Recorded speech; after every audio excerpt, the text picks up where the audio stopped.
Today we are going to show you. Live streaming is on. Hey everyone, today we're looking at the freedom spread. Now I'm just going to perhaps have a quick look at that because I can trim it off. So that's what I should have thought about before. Where's my camera? Hide that, turn that on, turn it on. There we go. Go there. And now get rid of it and I can trim that off. Right. Hi, everyone. Today we're looking at the freedom spread and I'm going to show you how to use the spread. This is by and far, I've got two big spreads that I use. There's this one and the progressive spread. I never use the Celtic cross these days. I learnt it. It was the most popular thing of the day. Back then we didn't have any other options, but I find that it is severely lacking because each card has a singular position, and card positions can be helpful, but you have a card which is your current situation. You have a card which is how you got where you are or the base of the situation. You have a card which is immediately that hangs over you. Those can actually be three wasted cards in a reading. You also have a card of an influence that's leaving, what's moving out. That can have some value, but the tendency when I listen to even good tarot readers is to see them reading these cards as separate and individual. They're not linking the story. It should be a story. And even if you read it really well, and I teach people and have taught people how to do that, you are still going to be looking at, if you've got a general question over the next period of time or a specific aspect of your life, that three of those cards, maybe four, and then you move into your hopes and your fears, which is a completely sort of unnecessary card as a position. It starts to get a little bit convoluted. And so learners struggle with it, experienced readers struggle with it. And I think mainly because it's not flowing and it doesn't allow your intuition to really move into gear. And all tarot layouts, if you're wanting to read for others or yourself, you need to develop that intuitive bond with what you're doing. So here we go with the freedom spread, and it's called that for this reason. Now you've got two ways of doing it. I do it this way. I look at the backs of those cards and I get a sense of where I want them to be. Now, you cannot take a card and shift its position. It's card number 5. It always stays in its position. But what I've got a sense of might be to pull these two cards together. Now, you can do these after the cards are turned over. That's the choices you've got. If you're learning, then I would turn the cards over. Or what I might do actually, so this is the thing, exercises help. So you could do it this way first, right? Then you could turn it over and have a look at what those combinations mean. You are never really reading a single card in any layout that has more than a single card. You're reading now a pairing of cards. You're reading how they interact together, what they mean to each other, even if they have a positional impact. That means if they've got a name for that position, then say it says that this is because I never advise anybody learning to ever do past, present, future spreads, three card layouts. Past, present, future, what? What is that supposed to mean? If you've got a problem now, you're in the present. The only time you ever want to involve the past is if you think, I wish I knew how to avoid this in future, or if I understood how we got here, I might be able to change. But that's a reading on its own. It's not a card as part of the whole. And you'll think about what do you do when you look at the past, present, and future, say you lay them in front of you, you almost discount that past card. Most people do. Even when I'm reading it, when people have asked me it, you watch their eyes glaze over. It's like, let's get into that. They really just want that last card. So we've got two wasted cards there, mostly because they already know, and sometimes because they don't care, they just want to know what's next. And so they're separate readings. And if you can start learning that, then you give yourself as a learner an opportunity to move into, you can do 2 or 3 readings or readings every day, and they're not the same question. If you're learning to read and you're all about, is this guy going to like me, or is this chick going to like me, or am I going to get married soon, or am I traveling, you're really not in the right zone. And you won't learn your cards very quickly at all because you have you have a lack of intentional result or outcome.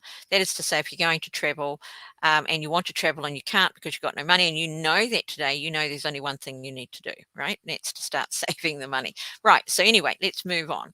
I feel like maybe this card will be on its own, and these two, I don't want to do that. Actually, I want to do that. So this is from a blind pairings. Now, you might want 3 cards together. I don't really want to put those together. But I do want that one on its own. And I'm going to just drop it down because a card on its own carries influence amongst other cards, perhaps. So when you're looking at the spread, that's where I really want it. And I want that to sort of be between those two. That's just the feeling that I've got. And that means it's maybe bridging, you see? So how the cards are positioned alters a little bit. Your bottom cards here are sort of foundational. They could be underlying what's going on top when they're in a pairing like this. This bottom card is influencing something going on above it. These two here could be a subtext. So we live a life, it isn't a keynote or a one note life. While we may have an argument, for example, in the family and be emotionally distressed, there may be things going on at work. So this is where this one comes into superpower. We're not asking a specific question. You can do, for example, you can ask, what's my love life going to be like over the next 12 months? I would always put a broad range of time in there, and I'll explain to you now that when you say what's happening in my love life in the next 3 months, if it's nothing, all you've got is nothing. If you ask over the next 12 months, then you've got a period of time to know that maybe you could let it go for now and just get on with your life and enjoy your life.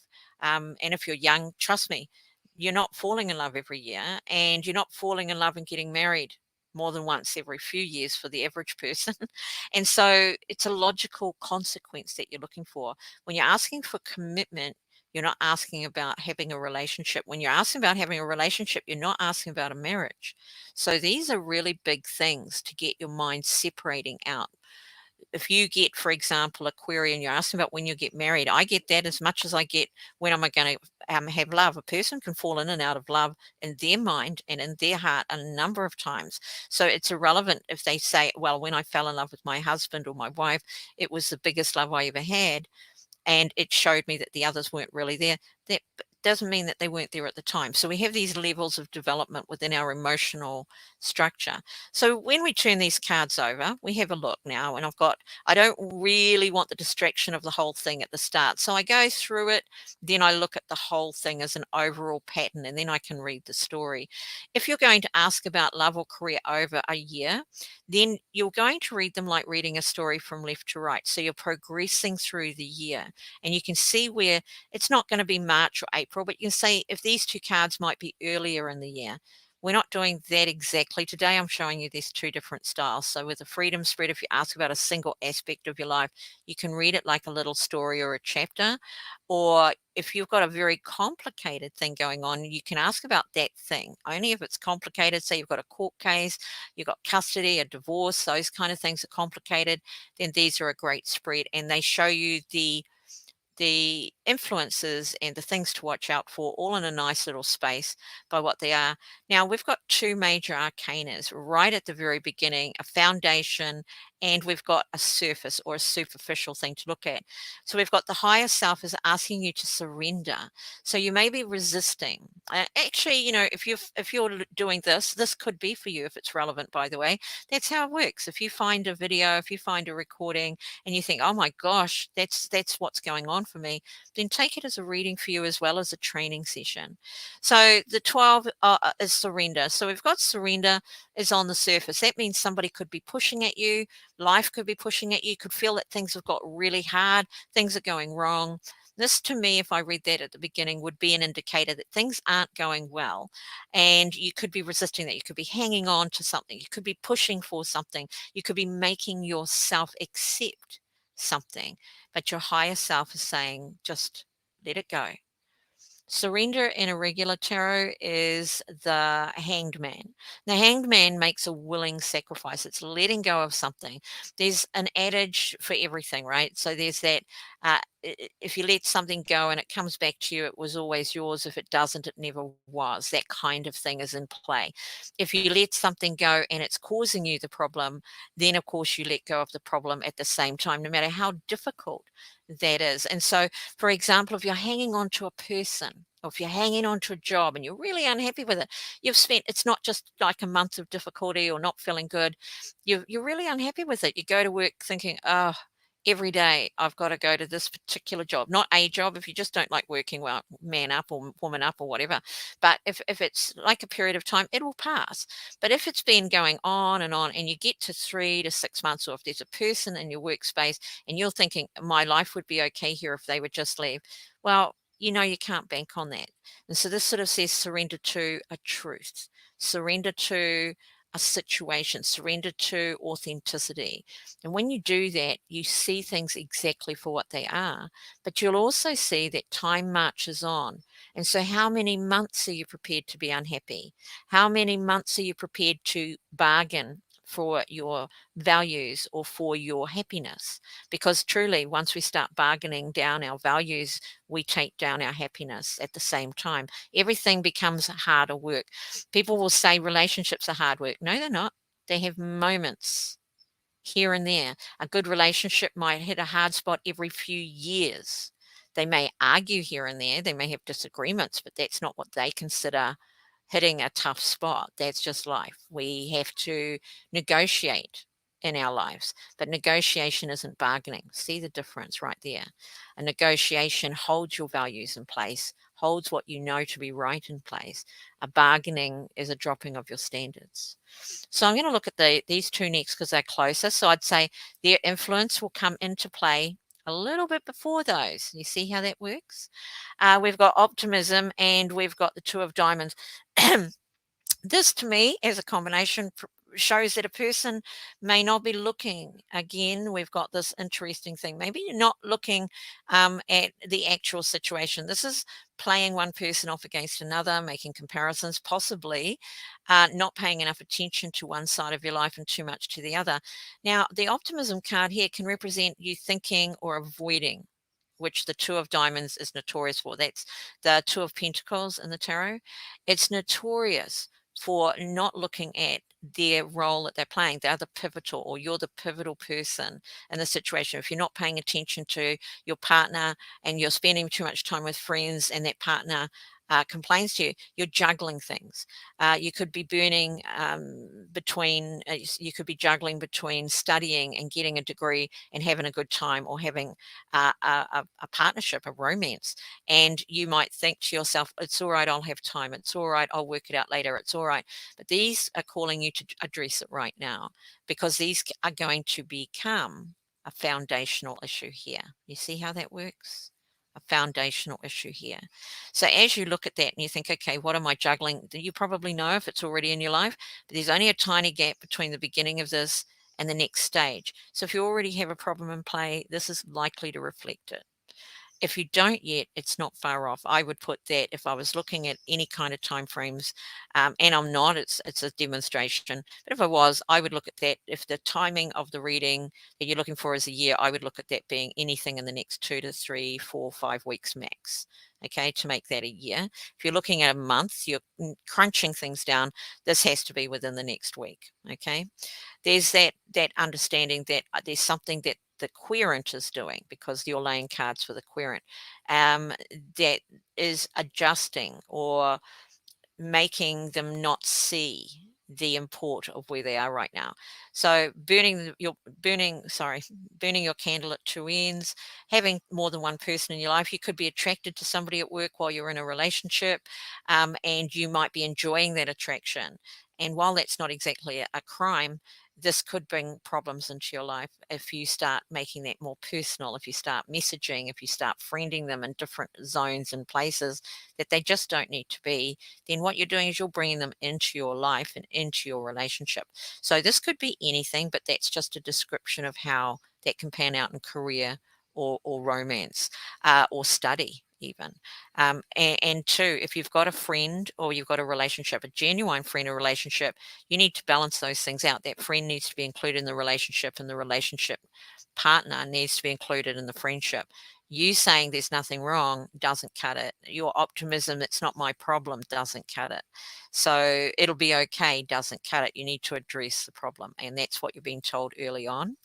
Then we come up to these two as appearing, and they're both reversed and they're both major arcanas. This is big stuff. So this query right here, if I saw those all together in a freedom spread, I'd be saying you're dealing with the deeper aspects of your life. That means the chances are good you're in a cycle, and these are all at play in the cycle. If this is part of the cycle, you've come across it before. Now we have appearing here straight away. The Two of Diamonds is about balance, right? And we have the balance card. So that's going to be the big deal. You're being told that you need to find the best balance for what's going on in your life. If you've got a friend and your partner is jealous of that, you need to find a way to deal with it. But I'm going to be very clear, you need to prioritize your relationship with your partner. And if that's not your priority and the friendship is, it may be time to let that person go.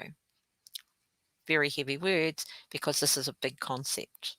So when you're looking at that, you may need to, if you can't bring them together, you need to look at where the problem lies. If you're the one that's encouraged the problem, the Two of Diamonds often indicates that the pivotal figure has let things go, has been juggling these two without dealing with it from the start. And so now they may have developed a long-term relationship with a partner, or they have compromised one or the other by separating them out and allowing them to have maybe a dispute with you in the middle. You're not in the middle. You put yourself there by not dealing with it at the offset. When you have a new relationship, for example, it could be to say to the friend, hey, this is in my life now. I'd really love you in it. That's what I mean about priorities. And then that friend gets to make that choice. When it comes down to your partner, if you're going to say that to your partner, you might as well just let them go.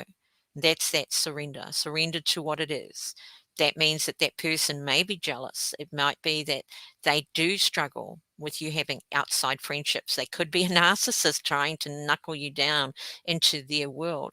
And so once you identify the problem, then you can deal with it. You could be the problem. You could want your time out with your friend, and you could want your partner as a separate entity. You're in the wrong there. You need to work this out. So working that out is important. Now, again, we see our optimism and our fate have a connection. We've got fate reversed. So something's already out of balance in the surface life that one's living. But the fate reversed means it isn't going to correct itself. The wheel is not turning. It could go horribly wrong. So this is losing the gamble, losing the bet. And this card here is the gamble. There's a lot of risk in the Two of Pentacles. So you can see how they work amazingly together when you read them like that. And so we move along, and we've got this bridging area. So let's have a look at it. We've got the Page of Diamonds. That's the Page of Pentacles if you're using a standardized tarot deck. Now, here's where things could take a while. And that's notable, in fact, that we've got this little bridge. When we come into your life, a particular situation, sometimes there is study involved in this, but it's really about you're at a particular stage where nothing's going to happen very quickly. You can sow the seeds for the future. So there's not an instant fix to what's going on in your life. You may need to think about small increments, laying small foundations. If you've allowed things to go too far, or if things have gone too far, regardless of who you blame, you're a person in your life. You're partly responsible for where you are, how long you stay, what your involvement is. These can be, you know what, this here, I've seen this type of configuration for a partner fighting with one of the kids and one of the parents saying, well, it's you two, it's your problem. Actually a terrible stance for a parent to take. You're not meant to take sides. You're meant to talk to the other adult, right? Mediate the situation, be a third, an extra set of eyes or an extra set of ideas around the problem. You don't need to be part of a fight. You need to be part of a solution. So this is, or again, say you're a boss at work and you've got two workers that are at odds. It's your job to try and resolve it, to find a way around it. It's part of your life. And it can make your life difficult when two people around you aren't getting on, right? So quite an important thing. I don't know why, but I'm talking to my ceiling. It's a bad habit. I just started it the other day. So with the page, it's going to take a bit of time. So you may need to start thinking about it. Think about it, work it out. What's the first thing you could do? What's the one thing you could do today in the next period of time, the next decision, the next thing you say that could start the first step upon bringing things back into line? And this is the Page of Diamonds in a nutshell. If a person's asking about education, then it always takes time. And so it's quite often read as education. And while it's not education necessarily, as in university or schooling or qualifications, if that's the question, it says obviously you're down for the long haul. If somebody asks about getting a job and I see this card, I'll say you need to train first for the most bit. Or if they are asking, or you may need to upskill, or I'll say it's going to take you a little bit of time, so you may need to think about what steps you need to take today. So it's not about just something taking its time. When it's on its own like this, it suggests that there are steps to take. And those steps, if you don't take them, it makes it worse. It takes longer. The tree in the background, the orchard, it shows that once you sow the seed, something now has the opportunity to grow. And then you can take the next step and then the next step. So planning is a big part of this card. Then we have a look towards the end here. Now, the bridge between here is somebody's not going to be happy. That's the end game here. This is a difficult reading for somebody. So it's just not going to happen. Five of Hearts is a card of feeling let down, disappointed, betrayed, feeling cast out on your own. You've got the Fallen Cup. All is not lost. It just says things sometimes get worse before they get better. But also it could mean that to bring your life into happiness, if it's two people, you need to let one of them go.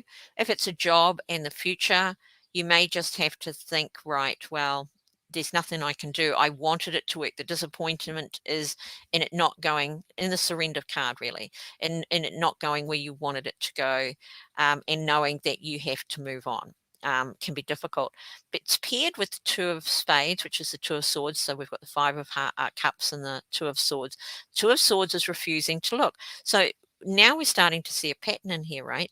So if you've got a pattern in your life, a cycle that just keeps playing, and you go, why me? Why does this always happen? If you've got that always word in there, why do things always go wrong? Why does this never go right? If you've got that in your life anywhere that you see patterns out in play within a relationship or over multiple relationships within a job, these cycles are up and down cycles. Here's your Fate card. Basically, the Fate card is one of, if you stay centered, if you stay in the middle, if you see what's going on, you sit in the wheel quite nicely most of the time. If you step off that wheel because you want something in a particular direction, then you're on that wheel. And so it becomes a matter of life goes into its ups and downs. Part of that's natural. But actually, if you're a happy person and you're well centered, it doesn't go up and down terribly much, except for occasionally. So, say for example, with the Fate card, something is you take a gamble, right? You take a risk, then you throw yourself into the fray. Once you get back up to the top, once you get into that middle zone, and you're not in the bottom zone of things not going so well. Once you're in that middle zone and you're like, right, I can breathe now, my head's above water. That could be financial, it could be relationships, it could be anything, career, money, it can be life in general, how happy you are, what you're doing with yourself, self-development. Once you get into that, then your trick is to get back into the center. So you center yourself at that point, and so that you move through life for a while and it feels nice. It should always feel nice unless something goes horribly wrong. So the Two of Spades actually encourages you to be on the wheel. By not looking, you're taking a major risk and you're externalizing power. That means you're giving power to others. It's a card where pain will follow if you don't acknowledge what's going on. And so this is a big deal. We've got these two twos that we've got pretty much cutting it fine. In my card of the Two of Diamonds, I've got a sword, right? A dagger, and she's got a dagger in her mouth and she's juggling these daggers. That's the Two of Pentacles right there. You could make it through. Sometimes it's got a positive aspect to it. Here, though, our problem is what's above it, and the fact that the positive aspect could be all in your mind. You're playing a dangerous game. That doesn't mean you'll get caught here. So you've got an opportunity to do something about it. The lemniscate, just in case you don't know what it means, is what you put out comes back to you, right? So your life cycles based on your attitude, based on your behavior, not just, I'm going to be a spiritual person, but I still behave or think the same way. Just because you don't say it doesn't mean you don't think it, is where I'm at. So these two twos are a real problem in a single layout. And in Tarot Mysteries, I talk about that quite a bit. And in Tarot Companion, I think. I've got a couple, but I talk about the patterns within the patterns. The mysteries are about what's hidden in the cards that people don't read as a rule. Good readers, or what you can, I should say, experienced readers don't read them. So these two twos are a layer of information.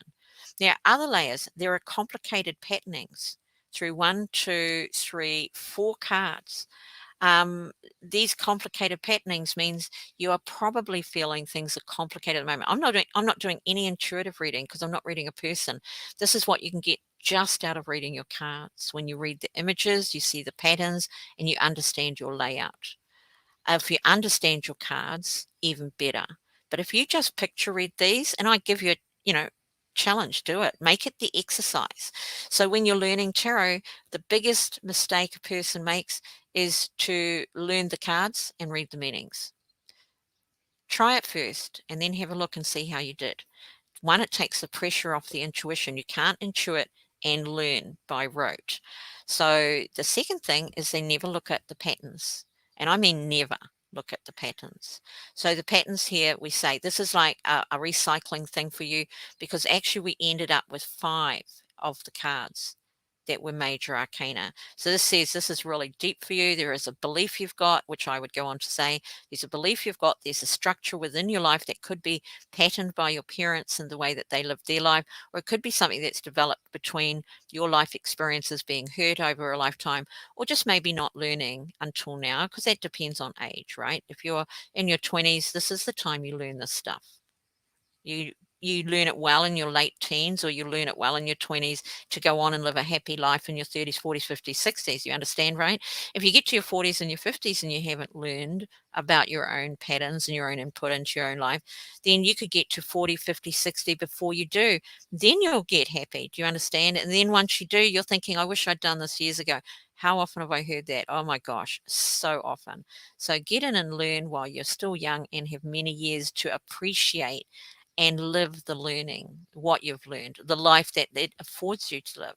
So 5 big cards, they say that you are in life lesson mode, by the way. And life lessons, it's not why we're here. We're not here to have life lessons. Life lessons are created by our own actions, our inattention, our lack of development, and our unwillingness to go further to develop. Surrender. If you've got difficulties in your life, they are what they are.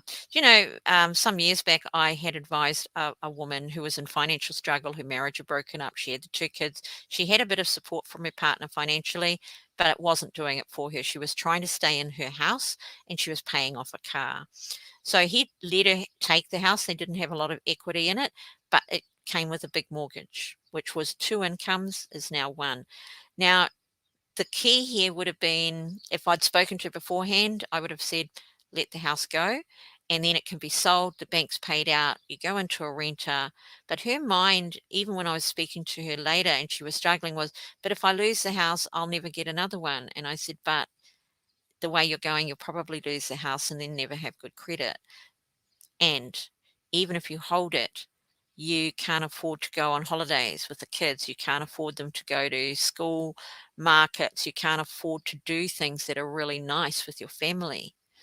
And she was also struggling paying off her car. So you hear where we're going with this. So I said to her, essentially, I would let the house go, because this is important. It's actually irrelevant. If you think owning a house is important, it's much more expensive to own a house with the maintenance and everything else that goes into it, and the rates, everything, than it is to actually rent. You can choose a rental based on your income. When you're in a mortgage, it doesn't necessarily get better. And if you can't pay it off ahead of time, it creates other issues. But unless you can see a reality of your income improving within the next year, within the next 12 months, if it's like I've got 12 months of hardship and then I'll be earning more money because I'll be going up in stance, or I'll be getting a wage increase, or whatever that might be, or I'll work towards getting a better job, you can't, because now you can't pay for training. So you've got all of these things in play. However, if you let go of that house, you could save yourself, depending on what it was, up to thousands a month, literally.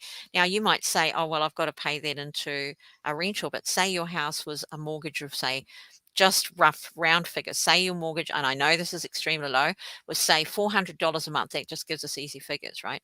$400 a month. And if you were to rent, it would cost you $400 a month. Then I would say, well, hang on a minute. You've got two things. You could find a cheaper rental. You can't find a cheaper mortgage. If you do, it's going to cost you in other ways. But secondly, the advice would then go with something like, I'm getting sidetracked really, but the advice would go somewhere along the lines of, then on top of that 400 a month that you're paying for your mortgage, you're also paying for maintenance, right? Forget your phone and your power, you've got to pay that everywhere.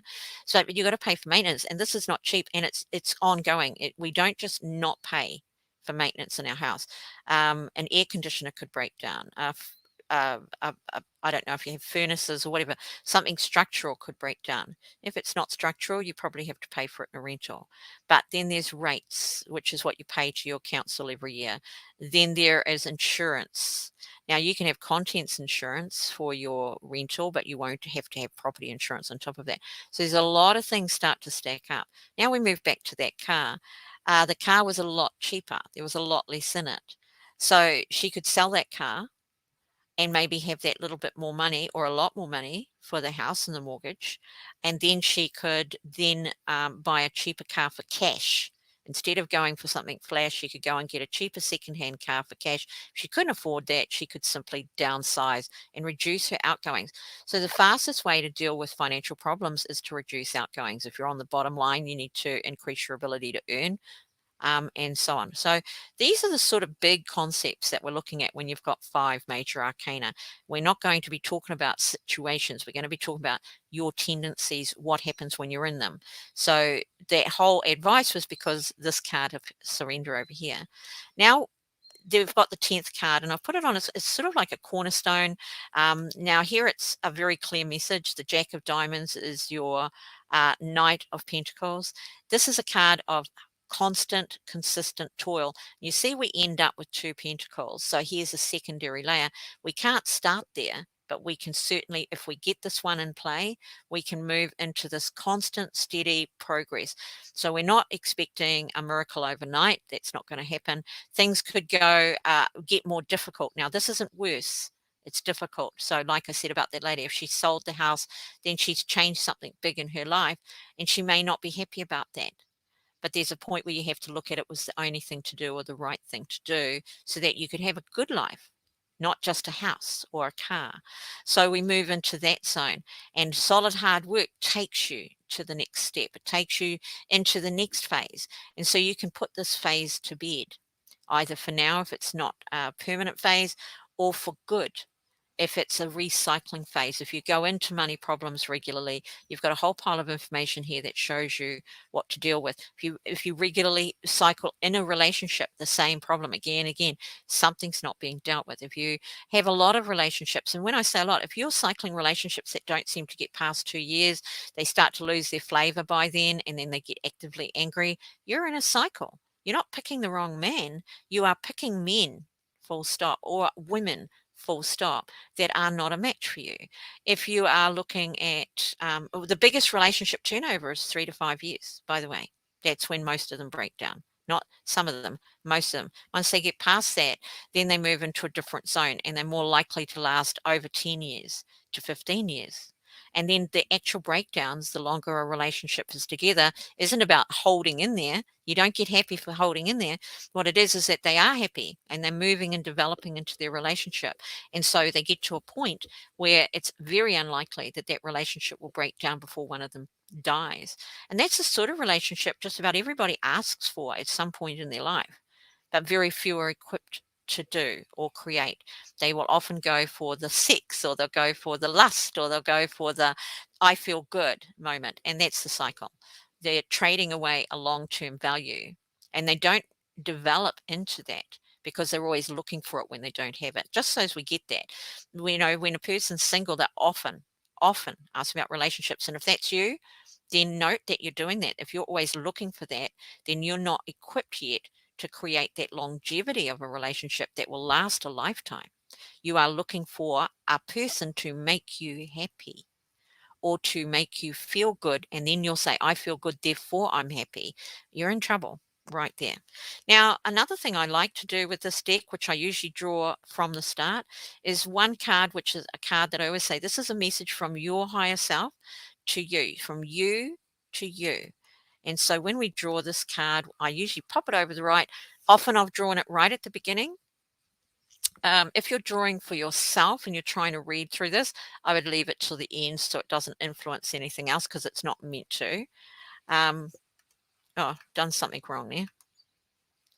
Because it's not meant to. And we've drawn the Four of Hearts. So the message, which is the Four of Cups, by the way, the message here is sometimes, you need to acknowledge that you need to be responsible for your own thoughts, for your own emotions, your own actions. And you may not be seeing the sunshine right now. You may not be able to see the good that comes out of it because, and that makes sense. There's a bit of a long haul in here. It's going to take you time to get out of the position you're in now, emotionally, mentally. Again, let's get real. If a person has grief issues, which is often the Four of Hearts as well, the Four of Cups, you've got that situation of understanding that when things come to an ending, when things aren't working, when a dream, a beloved hope, a beloved goal, even if the person stays, giving up on something is not always fun. But this is a message for you, which you start right back here at the beginning. And it's to let go, if you like, of something sorry, that's not what I meant, is to understand that what's in your own mind, you let go of, actually I did, let go of the reward factor, the instant gratification, the idea that something has to happen right now or it's not worth doing. And so leaving things the same.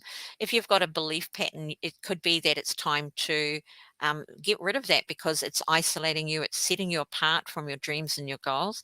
And then there could be also for others, because I'm not reading a particular person, I'm going through the options. But for others too, it could be that you're depressed or you're down. It's not actually automatically a card of being depressed or down. It's a card of feeling isolated or feeling a bit alone. And we can feel alone when we've got a problem, we don't know how to solve it. We tend to feel a whole lot better when we start thinking of solutions. So the sun's hidden behind the tree, and I did that on purpose because when the sun is hidden, when the optimism is hidden, it's because if you keep focusing on the result, you aren't always going to make the best decision for now. If you keep making a decision on, I want to hear right now what's going to work for me. I get people querying me like that. Tell me something good. It's like, why? What's that? How's that going to help you? I can do it and I do it, but why ask it in the first place? So here we're looking at not being separate, not necessarily isolating. If you need help, get help. If you need advice, get advice. But also think of the next step, which the page is very clear about. It's a step-by-step process. That step doesn't give you the reward, but later, as time goes by, steady, consistent, hard work, doing the job, getting it done, doing what needs to be done, not just what you want to do, will get you where you want to go. And as you can see, once you plow the field, you have given yourself the best opportunity. Now, I want to talk about that Jack of Diamonds just a little bit, because even though we're looking at it and it looks like a solitary man, the horse is taking the load for him. So once you've got to this stage, everything's underway. You've just got to keep going. And you might have unpleasant things to do. Apologize. You might have unpleasant things to do that nobody else wants to do. You might need to give certain things up. You might need to trade, make agreements, negotiate, all of those things. You might need to have deep conversations or have conversations that you'd prefer not to have, but you need to have them because Two of Spades tells you avoidance leads to even worse things. And if you look at the Rider-Waite deck, the Two of Swords, there's a person sitting in the middle, there's a person on either side, and the two swords are crossed over them. So the person sitting in the middle is the querent. Understood? Things can only get worse if you don't deal with them. So with the Five of Hearts, the disappointment, the Five of Cups, the betrayal, it's about maybe our own expectation, our own blindness of thinking things will just sort themselves out. And as time gets by, it gets worse and worse until we lose our ability to know what to do about it. And here we had a chance to fix it. So how does this make it navigating? I'll tell you how. When we get to this point where we realize it's all gone pear-shaped, things are definitely out of balance. My partner hates me, my boss hates me, whatever's going on, there's fights all the time, it's really difficult, or I'm in the real corner when it comes to my money, whatever that might be, I've got real problems. That's when this is the opportunity to sow the seeds for the next step. If it's money, you sort out a payment plan. You don't ignore it. If it's utilities and you regularly have an issue with them, every month you'll go into cycle, or every 3 months you go into cycle and get cut off, or you can't pay it, then now's the time to sow the seeds. So sowing the seeds for that would be to put money aside, right? That doesn't make you okay in a minute, because you can't put a lot of money aside or you wouldn't be in financial strife to start with. What you're doing is you're putting a small amount of money aside. And so what's happening there is you're getting this, no, there's not a real person there. There's another thing going on there. You're putting a small amount that you can afford in the short term. That could mean not buying a coffee, right? Once a week. It could mean not buying any if you do that regularly. Actually, what's a cappuccino these days? What's a flat white? They're what, $3 to $5.50, depending on where you're getting them. So that's over a week, over 10 days, that's $30. Think about what is the seed sowing for the situation. If it's a relationship, then you step by step earn that person's trust again. You step by step build something. So that the page of diamonds is a building card. When you're sowing seeds, all of the pentacles have the ability to build something rather than break it down. They're creative in the manifestation, or they're creative in the real world. They're creative emotionally. Because I'll tell you what, as soon as you start taking steps to resolve your issues, the 4 goes away. The 4 is really almost giving up. It's yielding. It's, I don't want to know, really. And so it's indicative of those 2s as well. And there we are. That's how to lay out and read a freedom spread. Didn't you love that? I think that's just one of the most amazing spreads out there, and it gives you so much information. So ending with that wonderful look, we'll end the call now. Ciao for now. Thanks very much.